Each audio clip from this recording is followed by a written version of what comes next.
Bonjour à tous et bienvenue dans la partie 2 de la création de notre chatbot spécialisé dans le SaaS. Pour ceux qui ont loupé la première partie, je vous invite à aller voir cette vidéo-là et revenir ensuite sur celle-ci. Alors, on va faire un petit résumé tout de même pour ceux qui ont des bases et qui nous rejoignent que maintenant. Qu'est-ce qu'on a mis en place jusqu'à présent? On a mis en place un chatbot de façon générique qui va permettre aux utilisateurs du coup de pouvoir accéder à une série de questions et surtout à obtenir les réponses à ces questions facilement, rapidement. Ok? Pour l'instant, on est parti sur le principe qu'en gros, on avait des choix à faire. Alors, on va relancer le bot pour regarder ça ensemble. Quand je lance mon bot, l'utilisateur, du coup, a un message de bienvenue, découvrir le service, assistance technique ou contacter un expert. Ces trois choix-là, différents, par exemple, le premier, découvrir le service, on l'a bien vu, amène vers trois choix différents. Voir la démo, tester gratuitement, lire la documentation. Chaque choix amène vers une réponse instantanée. Voir la démo, on peut le faire, on affiche du coup directement la petite vidéo d'onboarding que je vous ai suggéré de mettre en place. Tester, c'est finalement vers une page d'inscription. Donc là, on incite l'utilisateur à tester notre produit gratuitement. Et documentation. On verra pour la suite pour l'améliorer. Ça, c'est le cas pour, on voit qu'on est à peu près au même niveau pour l'ensemble des cards. Hop, je mets ça comme ça. Ah oui, petit rappel, ici, je vous avais laissé, je crois, sur une façon de comment implémenter ou récupérer des données dynamiquement depuis les inputs de l'utilisateur. Moi, je suis revenu en arrière, du coup, c'est un exemple qu'on verra plus tard dans la partie avancée. Là, on va rester ultra simple, pour que ce soit opérationnel en moins d'1 heure sur votre site. On envoie directement, typiquement pour appel téléphonique, vers un calendrier de rendez-vous, un Google Calendar, ce que vous voulez, Calendly, encore une fois, peu importe. Votre CRM, ce que vous voulez, c'est un lien, ok? Pareil pour la partie email. On renvoie vers la page de contact. Ici, ne faites pas attention à l'erreur, c'est parce que j'ai juste bidouillé en attendant, et du coup, vous n'aurez pas d'erreur normalement. Alors, maintenant qu'on en est là, qu'est-ce qui va se passer? Ok, l'utilisateur fait des choix, voir la démo, ma vidéo. Moi, ça me plaît pas trop, parce que du coup, l'utilisateur, on vient de le voir, il fait découvrir le service, il fait voir la démo. Ok, bon. Ensuite, une fois qu'il a vu la démo, on peut pas le laisser comme ça dans le flou. Et ce que je vous propose de faire à ce moment-là, c'est de mettre en place du coup la fin de ces nœuds et on va regrouper du coup une action commune. Et vous allez voir que ça va demander une petite modification par rapport à ce qu'on a fait. Alors, sur la partie, on va dire démo. Il a vu la vidéo de démo. Ok, maintenant, qu'est-ce qui se passe? Là, je suggère qu'on va rajouter un petit nœud qui s'appelle en gros autre question. Alors, je vais voir si vous voyez bien. Non, pas du tout. Je vais fermer ça. Je vais zoomer. Ok. On rajoute un nœud qui s'appelle du coup autre question. Et là, on va demander à l'utilisateur est-ce que tu as d'autres questions, tout simplement. Donc là, on va faire en gros un choix simple. Par exemple, ça marche. Avez-vous... non, c'est pas un choix simple, c'est un choix multiple. Je dis des bêtises parce qu'on va lui suggérer, encore une fois, on va l'aiguiller. Faut jamais le laisser dans le flou. Donc on va prendre le multiple choice qui est juste ici. On va supprimer le choix simple. Voilà. Ici, on va dire par exemple, avez-vous d'autres questions? De choix possibles? Oui. Oui, enfin on va dire oui, tout simplement. Oui, et on va marquer non, virgule, tout est clair pour moi. Vous mettez encore une fois ce que vous voulez. Ça, c'est vraiment des exemples génériques, c'est pour qu'on aille vite et qu'on soit efficace. Ok. Donc, il a deux possibilités. S'il a d'autres questions, c'est-à-dire qu'en gros, potentiellement, il va revenir au choix de début. Donc, ce qu'on va faire, s'il a d'autres questions, on va boucler directement vers le start. Où là, on lui suggère en gros, il revient au début. Ok, qu'est-ce que tu veux savoir? Découverte, les prix, etc. On lui repose la question. Et vous allez voir qu'on va faire une modification, comme je le disais.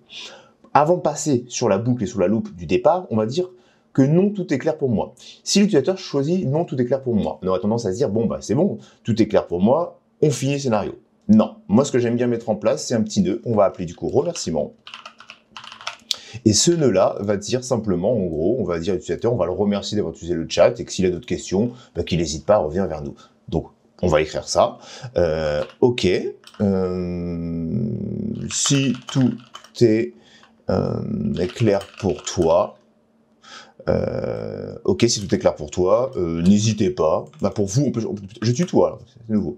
Si tout est clair pour vous, virgule, n'hésitez pas à me solliciter au besoin. J'invente ça à la volée. Au besoin. Point. Et ensuite, on va mettre ajouter une carte qui s'appelle Expression pour forcer, quoi qu'il arrive, en permanence. Là, pour le coup, ça se termine, on s'arrête là. Là, il n'y a rien. C'est vraiment le dernier bloc avant la fin du chat. Ça sera, du coup, le remerciement. On pourrait même aller plus loin et fermer le chat, etc. Mais ça, on verra dans les choses avancées. OK? Revenons à ce qui nous intéresse. S'il a d'autres questions, on ne le laisse pas comme ça dans le vide dans la nature. On va, du coup, hop, aller faire une boucle jusqu'au point de départ. Jusqu'à la première carte, celle qui déclenche. Mais vous allez voir qu'on a un petit problème. Avant de vous montrer, de le corriger, je vais vous montrer quel est le problème. Alors, on part du principe qu'on est sur choix découverte et qu'il faut qu'on aille jusqu'à la vidéo de démo. OK? Donc, découvrir les services. Je veux voir la vidéo de démonstration. Il voit la vidéo de démonstration. Ah, avez-vous d'autres questions? Oui, non, tout est clair. Bon, non, tout est clair. Ça mènera vers... ça fermera, donc on va pas cliquer dessus. Je vais dire oui, j'ai d'autres questions. Je clique sur oui. Et là qu'on voit, ok, bah ça fonctionne, pas de souci Timothée. Non, il y a un petit souci par rapport à notre workflow et comment on a mis les choses en place. Parce que à présent, on revoit de nouveau le message bonjour, bienvenue, etc. Alors que l'utilisateur a déjà ouvert le chat parce qu'il vient de cliquer sur un bouton d'une étape qui est de 3 niveaux en dessous. Donc on ne doit pas le remercier. Et c'est là qu'on va devoir du coup faire une petite modification. Alors je vais supprimer ce nœud pour pas qu'on l'oublie, et là on va devoir du coup séparer la carte de le message d'accueil. Alors comment ça va se passer? C'est très simple. On va faire un nouveau nœud ici, là qu'on va appeler message d'accueil, et message accueil, voilà. Et c'est ce nœud-là qui va contenir uniquement le message de bienvenue. Comme ça, à l'ouverture, on a le message de bienvenue et ensuite les choix. Et quand on répond à ce que l'utilisateur va répondre, est-ce qu'il a d'autres questions, on va pas le connecter à la carte qui contient les deux informations, mais uniquement à la carte qui contient du coup les questions, les suggestions. Ok? On fait ça. Alors, message d'accueil. Donc message d'accueil, il est présent ici. Ça, je vais le couper. Maintenant, mon start node commencera toujours avec message d'accueil. Ok? Et ensuite, ici, je vais enlever cette carte-là, cette question-là, je n'en ai pas besoin. Je reste en choix multiple. Ici, je mets un petit texte. Ici, je mets un petit texte. Et là, je mets ma question. Donc, dès que j'ouvre le chat, bonjour. Là, on a uniquement, du coup, le message de bienvenue. Une fois qu'on a le message de bienvenue, qu'est-ce qui se passe? Là, on va directement, du coup, sur accueil. On va l'appeler accueil. On le laisse comme ça, enfin, tout simplement. Et là, à ce moment-là, là, on est logique. On a le message d'accueil. On a les choix. Et maintenant qu'on a ça, je vais pouvoir prendre du coup le oui qui me dit oui, j'ai d'autres questions. Et ben on va le repartir au message d'accueil. On teste notre bot, découvrir le service. Je veux, on est quoi sur démo, voir la démo. Ah super, la démo. Avez-vous d'autres questions? Oui, j'ai d'autres questions. Boum, là on se retrouve du coup. On lui suggère uniquement les questions auxquelles il peut être intéressé. Et là, du coup, ça va être à vous de voir comment vous voulez faire dans votre workflow, dans votre logique, en fonction des assets et ce que vous proposez à l'utilisateur, de comment vous allez amener ça. Moi, je l'ai reconnecté au message d'accueil. Potentiellement, vous pouvez vous dire que vu qu'on est dans la partie découverte, démo, etc., on pourrait très bien reconnecter, s'il dit oui, ça à la partie découverte. Où on lui repose des questions. Ok, tu veux faire quoi finalement? Dans cette section découverte, tu veux faire quoi? Voir la démo, tester gratuitement, lire la documentation. Pour ce faire, ce serait très simple. On aurait juste besoin de faire, je ne vais pas le faire, mais je vais vous expliquer comment faire. C'est en gros, oui, j'ai d'autres questions. Là, on va supprimer le lien. Je le connecte à découverte. Donc, je reviens sur découverte. Si on est sur découverte, là, je pourrais rajouter, comme sur le message d'accueil, suggérer autre chose. Voir la démo, tester gratuitement, lire la documentation. Et dans cette carte-là, je pourrais rajouter un quatrième choix qui est revenir à l'accueil. Ce qui fait qu'en gros, j'ajouterai cet item, ce choix, je le rajouterai dans découverte, assistance et contact. Comme ça, à chaque fois à la fin, autre question, finalement, autre question, il pourrait repointer vers son parent direct, qui est l'item découverte. Ici, autre question vers assistant. Mais vu qu'à chaque fois, dans la carte, j'ai tout simplement le choix de revenir à l'accueil avec les premières suggestions, on pourrait échelonner ça comme ça. Nous, on va rester simple, on n'a que 3 suggestions. Bon, ça fait pas beaucoup d'actions, pas beaucoup de clics, donc on reste comme ça. Ok? Pour le reste du coup des nœuds, tester, on a vu que du coup, effectivement, on n'a pas de sujet, on a rien d'autre. Pareil pour mon inscription, hop, on l'amène vers autre question. Il a vu le lien qui est généré. Ok, est-ce qu'il y a d'autres questions? Non, on reboucle à la page d'accueil. Documentation, pareil. On va le faire revenir en arrière. Documentation, ce que je vous conseille, hein, je ne sais pas si je vous l'avais déjà dit, ici, vous avez un lien vidéo. Si vous avez le PDF, n'hésitez pas aussi à mettre la source en PDF. Ici, vous rajoutez votre petit fichier. Moi, je vais prendre un petit document que j'ai ici. Je vais l'appeler documentation. Et tout simplement, quand je vais cliquer sur documentation, ici, je vais avoir le lien plus le document. Donc, pour ce faire, tout simplement, ce qu'on peut ajouter, ici, on va ajouter une carte qui s'appelle voici nos ressources documentation, 2 points, je la mets au-dessus parce que forcément c'est le texte qui va être affiché. Dedans ici j'ai le lien du site et en dessous j'ai le fichier. On va tester, test sur bot, découvrir les services, lire la documentation.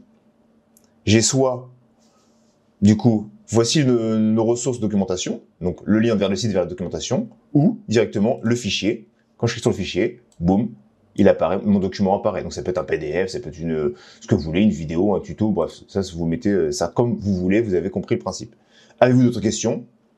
Non, tout est clair pour moi. Ok, si tout est clair pour vous, n'hésitez pas à me solliciter au besoin. C'est pas magnifique? Moi, je trouve que c'est magnifique. Et c'est comme ça, du coup, qu'on va faire tout le reste de la logique, du coup, pour les autres items. L'avantage de cette carte, autre question, qui est totalement généraliste, c'est que l'ensemble des items qu'on vient de connecter, donc là, on voit bien qu'on a connecté tout le workflow au niveau découverte, au niveau assistance, alors on va décaler ça, parce que ça devient un peu le bazar. Au niveau assistance, problème de connexion, là, il est renvoyé vers la page contact. S'il n'a pas d'autres questions, on fait pareil. Et en fait, on va relier tous les points, tout simplement. Alors, sur la version basique, encore une fois, vous adaptez, vous mettez les cartes, les sous-menus, les étapes clés, ou si vous avez d'autres choses, vous les mettez ici. Mais c'est comme ça, du coup, qu'on va faire pour le moment. Et du coup, chaque workflow, maintenant, peu importe ce qui se passe, si on reteste, on voit bien que je vais cliquer sur assistance technique, par exemple. J'ai un problème de connexion. Ok, problème de connexion, du coup, on met un petit message et on va directement vers la page contact. Où là, normalement, il faut que vous contactiez, comme je vous disais, il faut que l'utilisateur puisse vous contacter rapidement. Donc là, j'ai mis page contact, mais encore une fois, je le rappelle, si vous avez un numéro de téléphone, un support online où un humain peut reprendre le relais, il faut le faire, il faut le mettre en place. Parce que ça, c'est le problème de connexion, c'est le pire des problèmes. Donc, je vous le souhaite pas. Et encore une fois, on voit bien que du coup, mon nœud apparaît. Est-ce que j'ai d'autres questions? Oui, j'ai d'autres questions. Par contre, c'est bon, j'ai plus de problème de connexion. Ah bon, qu'est-ce que tu veux faire? Du coup, là, on voit que c'est voir la vidéo et la démo parce que j'ai laissé connecter. Hop, ici, celui-ci, je l'ai laissé connecter. On a dit que autre question, oui. On repartait finalement sur la page d'accueil. Ok. Donc là, on va recommencer. Test sur bot, assistance technique, erreur technique. Encore une fois, contact, numéro de téléphone, reprise d'un humain, le lien contact. Avez-vous d'autres questions? Oui, j'ai d'autres questions. Finalement, c'est bon, mon problème est résolu. Ok, je veux contacter un expert, par exemple. Ah, tu veux faire quoi? Chat en direct, on le met de côté, on verra dans une prochaine vidéo. Email, appel téléphonique. Je veux réserver un appel téléphonique avec vous, votre produit magnifique. Ok, un lien vers le calendrier. Est-ce que vous avez d'autres questions? Non, c'est bon, j'ai le lien calendrier, je me suis connecté. Ok. Tout est clair pour vous, n'hésitez pas à me solliciter à nouveau. Vous avez compris la mécanique et du coup l'idée de ce chatbot. Voilà, là, tout est en place. On a une base qui est solide. Encore une fois, je le rappelle, qui est à adapter, c'est de façon générique. L'idée, c'est de vous montrer comment rapidement, vous pouvez en gros vous imaginer construire un workflow. Celui-ci, c'est celui de base qui répond aux besoins de base d'un SaaS, c'est-à-dire en gros résoudre les problèmes de friction au niveau du SAV avec la partie en gros problème technique, assistance et rediriger l'utilisateur vers soit une documentation, soit vous contacter ou soit un chat en direct qu'on verra encore par la suite. Si l'utilisateur est nouveau, veut découvrir vos services, vous pouvez très bien du coup, là vous avez la carte en gros de découverte qui vous permet tout simplement de voir la démo, tester le produit gratuitement, on l'incite à s'inscrire, et la documentation s'il veut en savoir plus, etc., etc. Et la troisième carte qu'on a vue, c'était du coup l'assistance, non, le contact, j'ai dit l'assistance, le contact, du coup, pour prendre un rendez-vous directement avec vous, parce qu'il veut plus de questions, il veut une démo personnalisée, etc., etc. Vous pouvez imaginer énormément de choses. On a les réponses, à adapter en fonction de vos assets et de vos ressources que vous voulez mettre à disposition. Ça, c'était vraiment la base. Et ensuite, on a une conclusion avec une boucle derrière ça. C'était vraiment la version de base. Maintenant, qu'est-ce qui va se passer pour la suite de ce petit bot? On va voir dans une troisième partie qui sera un peu plus avancée. Là, parce que là, du coup, on a un peu survolé vraiment la partie, c'était vraiment pour la mise en place. Maintenant, on va essayer d'aller un peu plus loin. Dans une prochaine vidéo, je vais vous proposer du coup de pouvoir mettre en place une base de connaissances. Alors, je vais vous teaser un petit peu. Ici, quand vous allez dans Knowledge Base, moi, j'ai déjà mis un document. Vous pouvez très bien avoir une base de connaissances qui peut avoir plusieurs sources. Un site internet, un document comme moi je viens de le faire. Donc, vous avez un document, un PDF, ce que vous voulez, où vous mettez en gros toutes vos informations. Si vous avez un site web qui est déjà présent, qui est déjà en place, vous pouvez très bien chercher sur le site web directement, il peut scraper, ou encore une fois, une base de données. Une base de données, tout simplement, vous rentrez comme une sorte de Airtable, si vous voulez, vous créez vos champs, vos colonnes, et en gros, le bot press ira chercher l'information là-dedans. Pour commencer, le plus simple, c'est d'avoir en gros un document où vous mettez toutes vos informations, le pricing, vous mettez tout en vrac, vous demandez à ChatGPT de vous faire un résumé de tout ça. Moi, c'est ce que j'ai fait pour ce document-là. Et si vous regardez, est-ce que je peux le consulter d'ici? Oui, voilà. J'ai fait, oui, on le voit. C'est un exemple de ce que j'ai fait. Je vais essayer de zoomer un petit peu. Je lui ai demandé de me simuler un document pour justement le mettre dans BotPress, etc. Et on voit bien qu'il me met un tas d'informations sur le nom d'entreprise, etc., ce qu'elle fait, le développement, la tarification, le pricing, le responsable, les coordonnées. Avec ça, normalement, c'est plutôt une bonne base. Et à quoi va nous servir par la suite, du coup, cette base de connaissances? C'est que une fois qu'on sera dans le workflow ici, là, actuellement, on demande à l'utilisateur, est-ce que vous avez d'autres questions? Oui ou non? En vrai, ce qui va se passer pour la suite, je vous dis un petit peu, on aura tout simplement ici un quatrième item qui s'appellera, en gros, ma question n'est pas... en général, vous savez, c'est le ma question n'est pas présente ou j'ai une autre question. Et à partir du moment où vous va cliquer sur j'ai une autre question ou une autre partie dans le workflow où on veut vraiment personnaliser, il aura un champ libre où il pourra du coup poser une question, par exemple en gros, qui sont les fondateurs de l'entreprise? Question toute bête. Le bot press va aller chercher l'information dans notre base de connaissances, peu importe la source, va va scanner et va afficher la réponse à l'utilisateur. Et en fait, il va communiquer comme avec un chat classique, comme un GPT, sauf que là, on n'est pas en train de demander quelle heure est-il ou réactivement question. Il est vraiment rédigé et fermé et cloisonné à notre base de connaissances. Et on va mettre tout ça en place par la suite. Donc j'espère que ça vous motive et que ça vous plaît dans l'idée. Et là, je pense qu'on aura mis ça en place, on aura des choses plutôt OK. On ira aussi un peu plus loin dans les expressions, donc comment mettre tout ça en place. On le verra dans la prochaine vidéo. Donc voilà, je crois qu'on a fait le tour pour le BotPress et la mise en place. Si vous avez des questions, n'hésitez pas à les poser dans l'espace commentaires. Je vais faire une petite parenthèse une fois qu'on a terminé tout simplement notre chatbot. On va partir de ce principe-là. C'est une grosse parenthèse, vous allez voir. C'est maintenant, il faut le mettre en place. Pour le mettre en place, vous allez voir que c'est assez simple aussi. On va retourner sur notre workspace. On part du principe qu'il est terminé. En haut, vous avez des boutons, soit publier, soit partager, soit tout ce que vous voulez. Partager, c'est juste pour montrer votre bot et vous aurez un petit peu une fenêtre comme ça. Nous, on veut par exemple le publier. Donc le bot va commencer à scanner. On va attendre que ça charge. Du coup, une fois que c'est publié, c'est même pas une étape obligatoire. La publication va vous donner un lien que vous pourrez utiliser en fin de compte qui est hébergé du coup sur les serveurs de BotPress pour pouvoir en gros visualiser le chatbot. C'est pas vraiment ce qui nous intéresse. Nous, par le principe, vous avez une application ou un site web et que vous voulez intégrer le chat du coup à votre site web très rapidement. On clique sur la partie Home juste ici. Et là, on voit qu'en gros, on a le résumé. Donc, vous êtes toujours en mode non payant. C'est pas très visible. Donc, c'est vrai que c'est plutôt bizarre. Mais finalement, ici, vous avez plusieurs possibilité d'intégration, ok. Et ici, ce qu'on va faire, c'est configurer. Et là, on voit qu'on a du coup la possibilité d'intégrer. Donc, Chat Bubble, donc Web Page Corner, c'est ce qu'on veut, c'est la petite bulle en bas à droite qui apparaît. Vous prenez tout simplement ce script-là. Alors, vous avez, en fonction de ce que vous utilisez, vous pouvez du coup l'intégrer directement. Donc, ce qui est sur WordPress, j'imagine qu'en gros, j'aurai une documentation. On a quoi? Voilà, comment ajouter un bot. Nous, on s'en fiche. On met directement, on copie ce script-là, donc ces deux liens-là, qui vont du coup injecter le script nécessaire, récupérer vos informations, récupérer tout le script. Si vous voulez mettre, vous avez aussi la possibilité de le mettre en iframe, donc tout ce qu'en embed, là vous récupérez tout ça, et en gros c'est votre bot qui est présent, enfin dans une petite fenêtre, si vous voulez mettre ça ailleurs. Tout le reste voilà, React, on n'en parle pas, c'est du développement sur mesure.